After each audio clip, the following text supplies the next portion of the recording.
If the sum and product of first 3 term, कभी कभी first 3, 5 term, 4 term ऐसा बोले तो एपी के, देखो मैंने सारी चीजें कवर करी। एपी के 3 टर्म क्या मानते हैं? ए माइनस डी, ए प्लस डी, ये 3 टर्म है। 4 टर्म बताओ क्या मानते हैं? ए माइनस 3D, ए माइनस डी, ए प्लस डी और ए प्लस 3D। और 5 टर्म क्या मानते हैं? ए माइनस 2D, ए माइनस डी, ए प्लस डी और नेक्स्ट क्लास के पहले जीपी और कंबाइंड स्पेशल सीरीज का थोड़ा रिवीजन करके रखिएगा। अब देखिए इस क्वेश्चन में बोला है कि if the sum and product of first 3 term of n AP, sum कितना है इसका सम करो तो 3a इक्वल टू 33, यानी a कितना, वैसे ऑप्शन से भी हो जाते हैं 11, एंड इन्हीं का प्रोडक्ट। अब a की वैल्यू तो मिल गई तो a माइनस डी, a और a प्लस डी।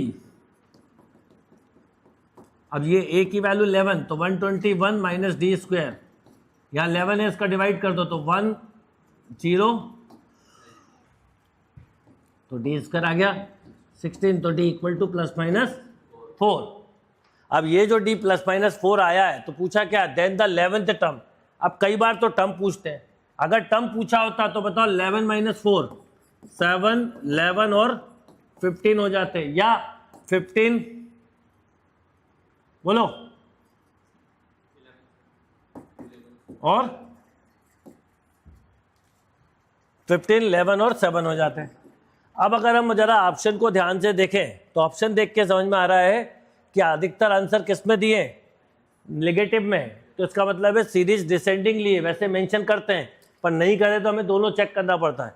तो हमें दिख भी रहा है ये बहुत तेजी से बढ़ रही है, तो 11 टर्म 25 तो नहीं हो सकता, तो इसका मतलब है डिसेंडिंग है। डिसेंडिंग मतलब ये पहला टर्म क्या होगा 15, फिर बोलो 11, अब इसका 11 टर्म बताओ तो a प्लस 10 इंटू डी, तो 15 माइनस 40 तो कितना आ गया -25।